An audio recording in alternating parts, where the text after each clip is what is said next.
Estás escuchando La Nación Podcast. A continuación, Ignacio Federico te explica los datos claves de la economía en Los números también hablan. Los números también hablan es presentado por Galicia Eminent. Bienvenidos a una nueva edición de Los números también hablan, el podcast de economía y negocios de La Nación. En esta nueva temporada, como te contamos, vamos a seguir hablando de los temas que afectan a tu economía personal, a tus finanzas y a tu consumo. Y como te decíamos en el capítulo anterior, vamos a empezar a pensar en el futuro, en la post-pandemia, en la nueva normalidad. Y si hay algo que los argentinos extrañaron en esta cuarentena, es viajar. Obviamente siempre está primero la salud, la familia, los amigos, pero dentro del resto de las cuestiones, los viajes y las vacaciones figuran en lo más alto de las encuestas de las prioridades de los argentinos. Es una de las actividades que también se buscan recuperar.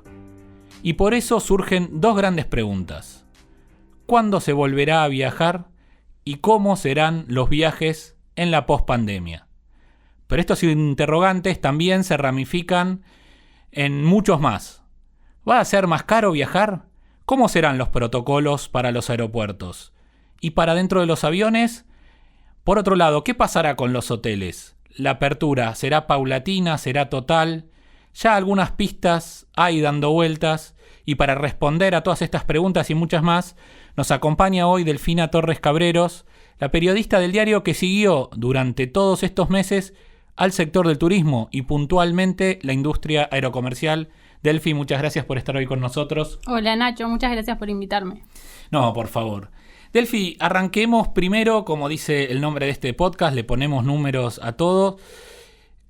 El sector del turismo y de los aviones, el aerocomercial, los hoteles, estuvo muy golpeado y hay cifras de IATA que dan cuenta de la pérdida que tiene el sector, ¿verdad? Uh-huh. Sí, IATA, que es la asociación internacional que aglutina más del 80% de las aerolíneas internacionales, fue recalculando, digamos, y elaborando nuevos pronósticos a medida que avanzaba la pandemia, y el último que tenemos es que calcula que a nivel global en 2020 se van a perder en ingresos del sector 419.000 millones de dólares. O sea, eso solo para el sector aerocomercial, pero si ponemos también el turismo, por ejemplo, mundial, perdió 460.000 millones de dólares por la pandemia, según la misma Organización Mundial del Turismo, para darse una idea. El número de turistas internacionales cayó un 65%. Todos estos datos son de la primera mitad de 2020. Y si recordamos, ¿no?, en la Argentina, los informes de turismo habituales que daba el INDEC, por ejemplo, te remonto a abril, mayo, daban que el movimiento de turistas era nulo. Sí, exactamente. Durante muchos meses no hubo vuelos. Y las estimaciones también de todos estos, y ya hablando de la recuperación, si hubiera un levantamiento gradual de las restricciones, se empezaría a mejorar, sobre todo si llega la vacuna, pero de recuperación para estar a niveles prepandemia. ¿De cuánto estamos hablando? Bueno, como te decía, los pronósticos fueron variando a medida que avanzaba la pandemia y se fueron empeorando en general los números, porque en tanto no se encontraba ni la vacuna ni una solución, los pronósticos de recuperación se iban postergando. Y ahora hay pronósticos que van de entre 2022 y 2024, los más optimistas y los más pesimistas. O sea, entre 2 y 4 años desde ahora, digamos. Sí, y te diría que la mayoría de la gente está más inclinada, inclusive la IATA, que la mencionábamos antes, por 2024. Esto recién para recuperar los volúmenes de 2019. Para que se den una idea, cuando hablamos de volúmenes habituales de un año normal de turismo, también según datos de la Organización Mundial del Sector, se registran habitualmente 1.400 millones de llegadas de viajeros internacionales, y en ingresos, en plata, estamos hablando de 1,7 billones de dólares, que son algo así como 5.000 millones de dólares por día. Pero metámonos ya de lleno a hablar de fechas, por ejemplo, de qué países arrancaron, cómo está la Argentina, cuándo le toca. Bueno, la situación es bastante heterogénea. En Latinoamérica en particular hubo algunos países como México y Brasil que nunca suspendieron los vuelos, si bien obviamente la pandemia también implicó que se redujeran drásticamente. En las últimas semanas la mayoría de los países fueron flexibilizando las restricciones. En otros continentes, por ejemplo en Europa, ya se habían recuperado muchos vuelos, pero la segunda ola de COVID los llevó un poquito para atrás. Pero incluso en la Argentina, que era uno de los países más cerrados, que tenía suspendidos los vuelos regulares desde mediados de marzo. Sí, nos habremos cansado de poner en las notas las famosas capturas de pantalla de Flight Radar, ¿no? Con avioncitos volando por todo el mundo en amarillo, pero no en la Argentina. Exacto, vacío sobre la superficie de la Argentina. Pero bueno, el jueves 15 de octubre tuvimos novedades porque se oficializó en el boletín oficial el retorno de los vuelos regulares de cabotaje, ¿no? Hasta ahora solo había habido servicios especiales a provincias que pidieron estos servicios especialmente, como Chaco y Tierra del Fuego, pero en cabotaje estábamos virtualmente paralizados. O sea, hoy puntualmente a lo que se vuelve es a vuelos de cabotaje de manera regular, digamos, volvemos al esquema de que se dice vuelos comerciales y salimos de los vuelos de una situación de emergencia. Exacto. Y hay que decir que el mismo día también se oficializaron el retorno de los micros de larga distancia y de trenes. De todos modos, decimos, bueno, vuelven los vuelos regulares, pero esto no significa que se recompone mágicamente el itinerario de vuelos que existía antes de la pandemia. Para que esto suceda depende de dos cosas, básicamente. Por un lado, de la demanda, ¿no? De la cantidad de gente que quiera viajar, que eso en definitiva también está relacionado con la cantidad de gente que tiene permitido viajar, ¿no? En la medida que se reduce este universo, no es rentable para las aerolíneas ni para las empresas de transporte poner más servicios porque no tienen con quién llenarlos. Y por el otro lado, en el caso particular de los vuelos de cabotaje y de los servicios de larga distancia, el gobierno nacional mencionó y dijo que su aprobación era en general para el territorio nacional, pero después cada uno de los gobernadores y gobernadoras del país tiene que permitirlo y considerarlo en función de su propia situación sanitaria y decir, bueno, sí quiero vuelos y en estas condiciones o no, prefiero que todavía no. Claro, o sea, el gobierno nacional tiene, porque la mayoría de los aeropuertos que están en la provincia se manejan a nivel nacional. Entonces, el gobierno tiene la potestad, el gobierno nacional, de habilitar los vuelos, pero después cada gobernador tiene la potestad de decir, bueno, a mi provincia ingresan de determinada o cual manera. Y ese mapa del país, más o menos, a grandes rasgos, ¿cómo están los gobernadores en ese sentido? Bueno, hace unas 4 o 5 semanas era muy distinto y había muchos gobernadores que estaban reticentes a la idea de abrir sus fronteras. Después de mucho diálogo con el ministro de Turismo, Matías Lamens, y con el ministro de Transporte, Mario Meoni, esto fue cambiando y hoy en día podríamos decir que la gran mayoría de las provincias o ya dijo que va a permitir que ingresen los vuelos o lo está evaluando, pero en ninguna, excepto tal vez Santa Cruz, que es todavía la más reticente, pero en el Ministerio de Transporte también decía que lo estaban destrabando, la mayoría está en condiciones de aceptar vuelos, obvio que con sus propias condiciones. Algunos ya anticiparon que van a pedir, por ejemplo, hisopados negativos. Otros pueden exigir, por ejemplo, días de cuarentena para el pasajero arribado. Ahí está en la potestad del gobernador. Pero, en concreto, ¿quiénes pueden viajar? ¿Esto implica que volvió el turismo a las provincias? No, todavía definitivamente no. Por el momento, quienes pueden viajar autorizados por el gobierno nacional son, por un lado, las personas que necesitan viajar para hacerse tratamientos médicos y, en el caso de que los necesite, acompañantes de estas personas. Y por el otro lado, todas las personas que tienen permiso para circular de acuerdo con las excepciones que están en ese decreto de aislamiento que el presidente va renovando cada 15 o 20 días. Los famosos rubros esenciales que conocimos durante esta pandemia. Exacto. Están por un lado todos esa larga lista de trabajadores esenciales que van desde profesionales médicos a docentes, a trabajadores de determinadas industrias, pero también se incluyen razones de fuerza mayor que contemplan otros motivos más personales para viajar. Entonces podrían utilizar esta figura de las razones de fuerza mayor, por ejemplo, las personas que estén varadas dentro del país, que todavía hay algunos casos. También las personas que necesitan llegar hacia Buenos Aires para hacer una conexión internacional o personas que necesitan movilizarse por el país para cuidar a familiares, por ejemplo.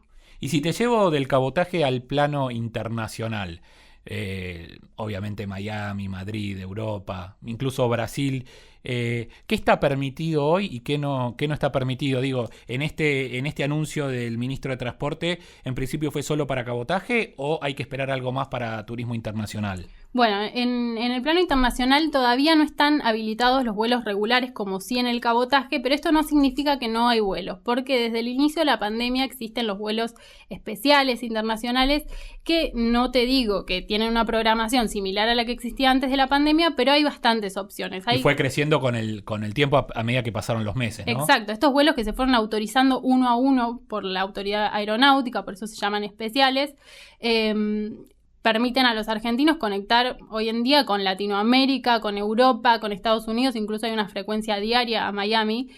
Y si bien se entiende que cuando el gobierno habilite también los vuelos regulares internacionales va a haber mayor interés de las compañías por pedir frecuencias, no es que hay una base cero como existía en el cabotaje. Y en ese sentido se va a ir reactivando.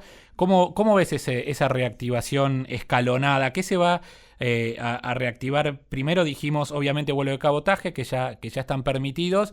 El próximo paso es los vuelos internacionales. Y ahí pueden volver con un esquema de turismo sí, turismo no, turistas no, como el esquema hoy de los de cabotaje, digamos. Sí, toda la recuperación va a ser escalonada, esto está claro. Lo que nos faltó decir, algo importante internacional, es que uno no tiene ninguna prohibición en este momento para salir del país, digamos. Uno puede ir a cualquier lado del mundo, uno como argentino, siempre que lo dejen entrar en ese país. Lo que uno tiene que mirar para ver si puede abordar un avión que va al exterior o no, es si lo dejan ingresar en el otro país. En el caso de que tengas los requisitos que se solicitan, por ejemplo, ser ciudadano europeo si querés ir a Europa o tener una visa especial de trabajo, de estudio, eso es suficiente. Sí tenés que firmar una declaración jurada en la que vos das cuenta de que entendés de la situación por la que está atravesando la Argentina y el mundo y no responsabilizás al Estado si se te complica para volver, digamos. Y en ese sentido también vos siempre nos contás que por más, justamente como hay vuelos especiales, como están estos permisos que por ahora son de carácter excepcional, cuando esté el decreto que habilite a los vuelos internacionales, no se espera, digamos, una avalancha de vuelos ni que la gente se avalanche a llenar aviones, ¿no? ¿Eso cómo será? No, eso gradualmente, por lo que decíamos antes, fundamentalmente porque las empresas van a ir detrás de la demanda y en tanto no haya un flujo de pasajeros voluminoso, las opciones van a ser acotadas. Esto sumado al hecho de que durante la crisis que generó la pandemia quebraron muchas empresas, que las aerolíneas y las empresas transportistas en general tienen pocos fondos. Entonces la oferta, lo que estiman todos los especialistas, es que va a ser muy limitada y que va a ir aumentando siempre de acuerdo a la demanda. Te llevo ahora más al cómo, recién hablábamos más del cuándo, y una de las palabras de la pandemia es protocolo. Para todos tenemos protocolo. ¿Cómo va a ser volar juntando la desconfianza de los pasajeros con lo que esté permitido? Bueno, la desconfianza es el gran problema de la industria, ¿no? Cómo amainar este miedo que tiene mucha gente de volar por considerar que los aviones y los aeropuertos, por ejemplo, son un gran foco de contagio. La respuesta es esto que decías vos, los protocolos, que son hojas de ruta que te dicen exactamente cómo hacer en cada momento del viaje las cosas. Los especialistas dicen que esta pandemia va a generar como un segundo hito en la historia de la aviación, así como los atentados a las Torres Gemelas cambiaron por completo los protocolos de seguridad. Bueno, esto va a cambiar por absolutamente las condiciones de seguridad sanitaria en los vuelos. Las medidas son de las que venimos hablando desde el principio, no hay nada demasiado estrambótico. Obviamente no vas a poder ir al aeropuerto acompañado de gente que te despida, familiares, amigos, sino solamente los pasajeros. Se acabaron las escenas melodramáticas y emotivas en Ezeiza. Exactamente. También va a ser obligatorio el uso de tapabocas durante todo el momento de viaje, la distancia social en todas las instancias entre las personas, tratar de reemplazar todos los trámites que son presenciales por trámites digitales, profundizar la desinfección, pero todas esas ideas un poco más locas que habían circulado, como cambiar el diseño de los aviones internamente, como sí, hubo hasta prototipos de asientos con acrílicos que los rodeaban, o incluso un asiento mirando para el otro lado. Todo eso está descartado por la industria, digamos. Después hay gente que le parece una buena idea, pero hoy en día los fabricantes de aviones y las aerolíneas no están pensando en eso, sobre todo por algo que si querés hablamos y desarrollamos más tarde, que son los filtros que tienen los aviones, que consideran que purifican el aire de una manera muy veloz y que convierten a las cabinas en algo seguro. Pero bueno, tanto los fabricantes como las líneas aéreas suelen decir que los filtros internos del aire acondicionado, llamémoslo de alguna manera, con presurización y demás, suele ser mucho más seguro que el aire que se genera en otros espacios cerrados, ¿no? Exacto. Los filtros se llaman filtros EPA con H y son los mismos que utilizan los quirófanos para filtrar el aire. y hay mucha confianza y supuestamente estudios científicos que demuestran que renuevan todo el aire de la cabina cada 2 o 3 minutos. Y además el sentido en el que hacen fluir el aire, que es verticalmente desde el piso hacia el techo, hace que se barra justamente verticalmente el aire y que evite la circulación horizontal, que sería la más peligrosa entre pasajeros, ¿no? O sea, distancia social dentro del avión, no va a pasar. No, como se ellos, habló en su momento. te digo cuál es su vuelta retórica. En la industria dicen que estos filtros y ese funcionamiento alcanzan para que sea equivalente al distanciamiento social. Además, lo que dicen es que los asientos tienen solo 50 centímetros de ancho, entonces tampoco tiene sentido dejar un asiento vacío entre personas porque tampoco estás cumpliendo reglamentariamente con el distanciamiento. Que después algunas aerolíneas lo puedan tomar como una estrategia de marketing, por ejemplo, porque los pasajeros se sienten más seguros si no tienen a alguien al lado y prefieren viajar solos. Bueno, eso puede ser, y algunas aerolíneas incluso ya lo están haciendo. Es el caso de una aerolínea americana, Frontier, que ya ofrece como un servicio adicional algo que se llama More Room, más espacio, que por $39 vos podés asegurarte de que nadie viaja al lado tuyo. Entonces, como estrategia de marketing puede funcionar perfectamente, pero no hay una obligación para las aerolíneas. Sin embargo, esto es para aviones, aclaramos. ¿Esto no se traduce en micros de larga distancia y trenes, por ejemplo? Exactamente. La resolución emitida por el gobierno hace pocos días señala que en los vehículos, en los micros de larga distancia sí va a haber que reducir el pasaje y depende de la categoría cuántas personas van a poder viajar. Por ejemplo, en coches semicama pueden viajar 37 personas. En cama ejecutivo, 26 pasajeros. En cama suite, 18 personas. Y en los trenes de larga distancia también hay que limitar la capacidad al 60% de la ocupación en cada coche. Está la excepción, obviamente, que si es un grupo familiar o gente que ya convive o que está junta sin distanciamiento social, puede sacar pasajes uno al lado del otro, obviamente, cuidando la distancia con el resto de los pasajeros. Te llevo ahora a los destinos. Hablamos un poco del cuándo, del cómo y ahora a dónde. En la pandemia un concepto que ganó, fue uno de los grandes ganadores, es el de cercanía, tanto para el consumo, vas al autoservicio de la vuelta en vez de a la grande superficie a nivel supermercados, te hablo. En turismo se replica también este concepto de cercanía en la elección de los destinos, ¿no? Exactamente. Lo primero que se va a recuperar, y esto lo venimos diciendo hace tiempo, es el cabotaje y sobre todo los destinos muy cerca de tu casa. Esto por 3 motivos: porque es más seguro desde el punto de vista sanitario, porque es más barato, porque la crisis no es solo sanitaria sino también económica, y además porque hay una memoria reciente de la experiencia de los varados y uno sabe que si se va muy lejos por ahí se le complica volver, por las dudas te vas medio cerca. Y de hecho vos lo escribiste hace poco, las agencias de viaje tomaron nota, ¿no?, de este concepto de cercanía y de que la gente obviamente no estaba viajando lejos y los paquetes turísticos, por llamarlos de alguna manera, empezaron a hacer no ya el cabotaje, no te hablo ni de la costa ni de Córdoba, al menos partiendo de Buenos Aires, sino mucho más cerca, ¿no? Exacto, ganó el concepto de escapada, ¿no? De ir a lugares a los que podés llegar con auto, incluso aumentó muchísimo el alquiler de autos a lugares extremadamente cerca. Y aumentó la consideración, ¿no?, del auto dentro del paquete incluso. Exacto. Y por ejemplo tenemos un dato de Booking, de esta plataforma de alquileres temporarios, que dice que Tigre, que es una localidad en el conurbano norte de Buenos Aires, escaló 45 posiciones desde 2019 hasta este año en el ranking de destinos preferidos, ¿no? Y tiene que ver con esto. Y ahí, por ejemplo, vos también lo escribías incluso, hay agencias que ofrecen 2 días y 1 noche en un hotel, incluso en Pilar, más cerca que Pilar, con comida y spa incluido, casi 9.000 pesos, o una escapada a San Antonio de Areco, otro de los grandes ganadores, con desayuno y acceso al spa por 5.620, como para poner ejemplos de qué estamos hablando cuando hablas de cercanía, ¿no? Exacto, se fueron moderando las expectativas de algún modo, ¿no? Si en un primer momento uno esperaba poder volar rápidamente al extranjero, después dijo, bueno, no, cabotaje, y después dentro de cabotaje también lo fue haciendo cada vez más cercano. Según una encuesta de Despegar a la que accedimos, 6 de cada 10 personas prefieren destinos de cabotaje para su primer viaje post-COVID. Y los destinos en particular, si los miramos, son aquellos de naturaleza, poco propensos a las aglomeraciones.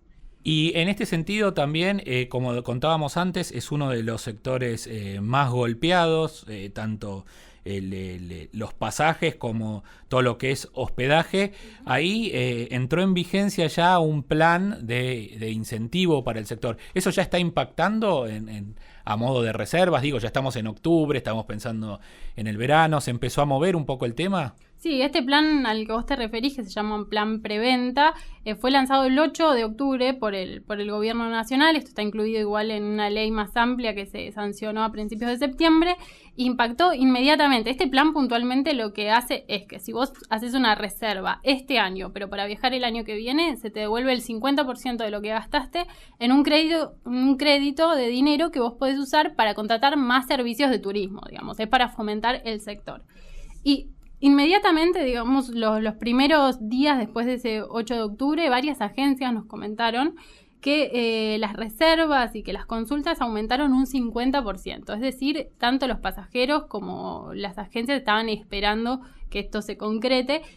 Está bien, hay que aclarar que la base de comparación es muy baja, ¿no? En algunos casos estaban con ventas casi nulas, entonces, si bien lo podemos catalogar como un boom, en términos absolutos hay que matizarlo un poco. Y cuando Delfina dice ventas casi nula, es prácticamente literal, porque según datos del panorama productivo del CEP 21, que depende del Ministerio de Producción, para que se den una idea, a fines de agosto, en el rubro hotelería, 2 de cada 3, es decir, casi el 65% de los establecimientos de alojamiento decían que tenían facturación nula o mínima. Y eso es una recuperación incluso con respecto a un mes, por ejemplo, como abril, donde este número superaba el 75%. O sea, cuando decimos que el sector estuvo parado, estuvo realmente parado. Por eso estos planes que describía Delfina. Y también hay planes pilotos no solo para los que se van, digamos, para el cabotaje, sino incluso un plan piloto para recibir turistas de Uruguay, ¿no? Exacto, eso todavía no está definido, pero es un plan para que puedan venir uruguayos en plan de compras, ¿no? Como ahí ahora, favorecidos por el tipo de cambio. Exacto, la intención, según lo que se está hablando hasta el momento, es que vengan en buquebús solamente por 2 noches, que se queden solamente en el área metropolitana de Buenos Aires, que hagan sus compras y que se vuelvan, ¿no? Y que para ingresar también se les pediría un hisopado, pero eso es algo que todavía está en plan piloto, no está definido absolutamente. Y en el ranking de destinos que mencionabas de cabotaje, vos mencionabas que ganaba sobre todo los que estás en contacto con la naturaleza, espacios abiertos. ¿Ahí hay algún ranking de lugares propiamente dicho, con nombre de cuáles ganan en la consideración? Sí, lo que fuimos sacando en limpio de estos últimos días en los que hubo varias reservas, muchas reservas por este plan que mencionamos antes, que también les digo para los que les interese que se puede hacer este trámite para recibir el crédito a favor en la web, cargando las facturas. Y los destinos que más se buscaron y más se compraron son algunos clásicos como Bariloche, Ushuaia, el Calafate, Mendoza e Iguazú, pero también aparecían perlitas como esto que mencionábamos antes, Tigre, Pilar. Y en este sentido, o sea, está claro el destino, el viaje. ¿Y dónde se van a alojar? Digo, ahí se venció un poco el temor, o primero que estén habilitados los hoteles, por ejemplo, más eso mezclado con el temor de la gente. Digo, ahí también hay protocolos. ¿Dónde se va a alojar la gente cuando empiece a viajar? Bueno, hay protocolos en todos lados, no hay ningún lugar sin protocolo. Según la encuesta esta de Despegar a la que nos referíamos recién, la mayoría, el 40% de los pasajeros prefiere hoteles. Tal vez se sienten más seguros por las marcas conocidas, por las grandes cadenas. Sin embargo, los hoteles también tienen sus protocolos, obviamente el tema de la distancia, la higiene, pero también cositas por ahí más innovadoras como reemplazar las cartas de los restaurantes por cartas digitales para evitar el contacto entre personas. Adiós al desayuno buffet que todos amamos. Claro. Va a ser servicio idealmente en cada una de las habitaciones para que no se mezcle la comida y evitar la manipulación. Las llaves las vamos a dejar en un buzón en vez de pasarlas de mano en mano, tratar de no compartir el ascensor. Y en un primer momento donde va a haber baja ocupación, esto parece bastante fácil de cumplir, pero hay que ir viendo en el fragor de la marcha. Y ahí, como decías, vos tirabas un dato concreto de una encuesta, pero está el debate, ¿no? Como vos decías, por un lado las grandes cadenas, las marcas que transmiten seguridad por tener protocolos homologados en todo el mundo, grandes cadenas internacionales, y por otro lado tenés como los casos de Airbnb que buscan seducir o tentar a los que les da miedo la cantidad de gente. Dice, bueno, sí, por un lado tenés la gran cadena, por otro lado, en un Airbnb es vos solo. Si te aseguras que esté bien higienizado, no hay espacios comunes ni nada de eso. Pero puntualmente se nos acerca el verano, Delphi, fuimos hablando de muchas cosas. ¿Qué se espera puntualmente para esta temporada? Que incluso había versiones que se estaban terminando de confirmar de iniciar oficialmente la temporada más temprana y terminarla más tarde de lo habitual, por ejemplo. Pero bueno, contanos en concreto qué se puede esperar para este verano. Bueno, en principio se puede esperar que haya temporada de verano, que eso no lo tenemos que dar por sentado porque también se podía suspender, pero ya el ministro Lammens dijo que va a haber temporada de verano, que va a ser obviamente muy particular.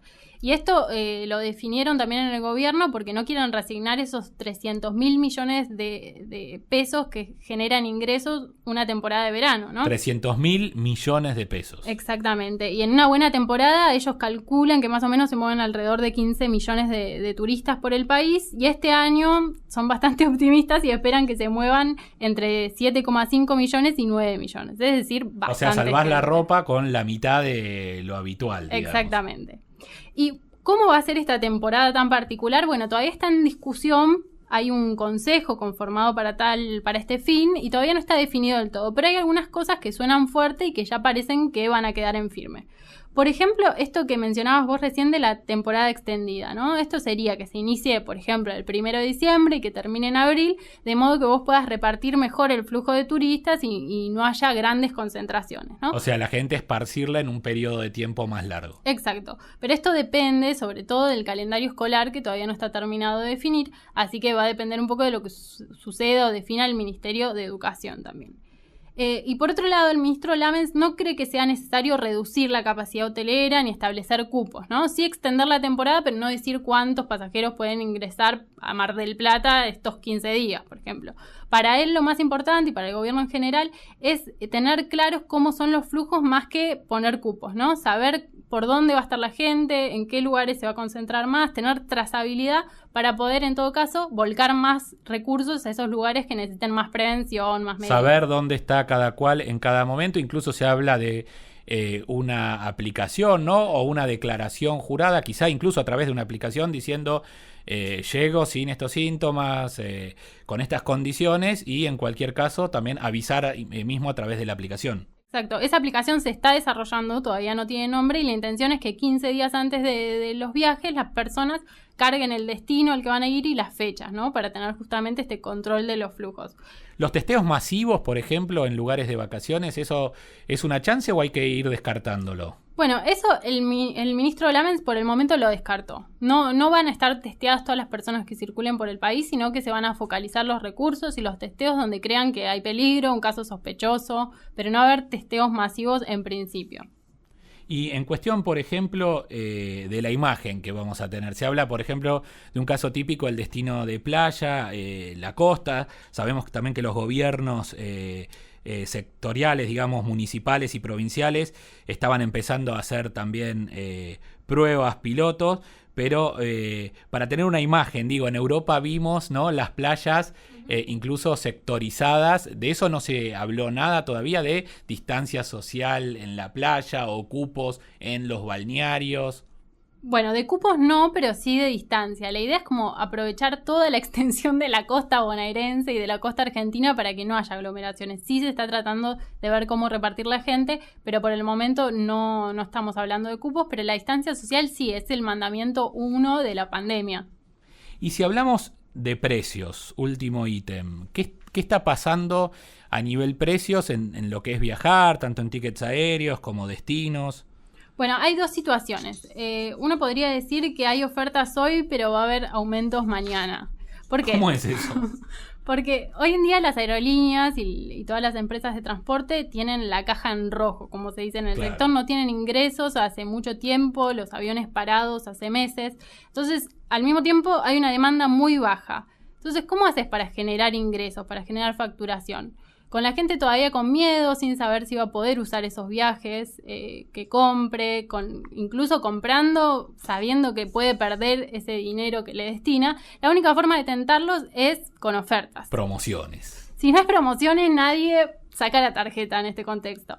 Entonces, por eso es que estamos viendo que en dólares hay algunas tarifas que están en sus mínimos históricos. Por ejemplo, se puede ir a Miami por $400 o a destinos muy exclusivos como Maldivas o la Polinesia Francesa por $1.200, que si bien es un montón de plata, es mucho más bajo que los pisos habituales de $1.700. Se vio mucho de esto hace unos meses en el hot sale, ¿no? Exactamente, hubo ofertas muy agresivas y la gente compró siempre teniendo la precaución de que las ofertas fueran flexibles, es decir, que si por alguna razón no puedo viajar, tenga la posibilidad de cambiar las fechas sin penalidad, y además con cuotas y con financiación. Sin esas condiciones los pasajeros hoy no compran porque saben a lo que se exponen, ¿no? Sí, incluso era una forma de especificándola, digamos, también en cuotas, como vos decís, y en pesos fue uno de los grandes atractivos, que era una manera, digo, incluso con la expectativa devaluatoria que hay, mucha gente se volcó a tener el pasaje y después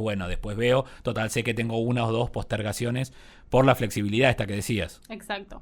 Pero si miramos más en el mediano plazo, lo que ocurre es que la demanda se va a empezar a recuperar, pero la oferta igual en un primer momento va a ser más chica que la que había en 2019, por esto que decíamos, muchas empresas quebraron, va a haber menos oferta a nivel empresas, incluso en la Argentina tenemos el caso de la TAM, que no quebró, pero decidió dejar de operar cabotaje en el país y era la segunda de mayor volumen en el mercado local después de Aerolíneas Argentinas, y es una oferta que no va a existir más, ¿no? Incluso las compañías que quedaron están volando con menos aviones, porque muchas de ellas devolvieron aviones para no tenerlos parados, y como la mayoría de los aviones son alquilados, los devuelven a las personas a las que se lo alquilen. Y también van a volver con itinerarios, como decíamos, más acotados. Y como la oferta siempre corre un poquito atrás de la demanda para tratar de mejorar la ocupación, eso empuja los precios hacia arriba en el mediano plazo. Eso empuja los precios hacia arriba y se espera, como te decía al principio, ofertas hoy, pero aumentos mañana. Y además hay que considerar que por lo pronto Aeroparque sigue cerrado por remodelaciones y momentáneamente las low cost tienen permitido volar en el Palomar, que el ministro Meoni dijo que por ahora permanece abierto. Sí, pero es como decías vos, un por ahora. Meoni dijo que en este contexto no cree conveniente cerrarlo, que generaría un impacto muy duro para las aerolíneas y para la economía de la zona oeste del conurbano, pero que va a encargar un estudio de fondo que le permita ver si el Palomar es sustentable económicamente, y sus sospechas son que no lo es. Es decir, que está más inclinado por cerrarlo que por mantenerlo. Y lo dijo él de entrada en la presentación. Y lo dijo él, pero bueno, por ahora está abierto y el Palomar está operativo para las low cost. La escucharon, Delfina Torres Cabreros. Lo que viene, cómo vas a viajar en materia de turismo, en materia de aviones. ¿Precios? Sí, los precios tenés que aprovechar hoy, porque por ahora son tentadores, porque las aerolíneas sobre todo están ofreciendo flexibilidad y cuotas en pesos, pero en el futuro, por el contrario, hay que esperar que suban. Y otro concepto, el de cercanía. Por ahora las escapadas, en el verano quizás se está preparando todo para el turismo de cabotaje, y algún día, así como le gusta a muchos de los argentinos, volveremos a los destinos que tanto quieren, ¿no? A nivel internacional, los rankings, Miami, Roma, Madrid, siempre Nueva York a la cabeza. Delfi, muchas gracias por estar hoy con nosotros. No, gracias a vos por invitarme. Y a ustedes los espero el próximo capítulo de Los Números También Hablan, el podcast de economía y negocios de La Nación.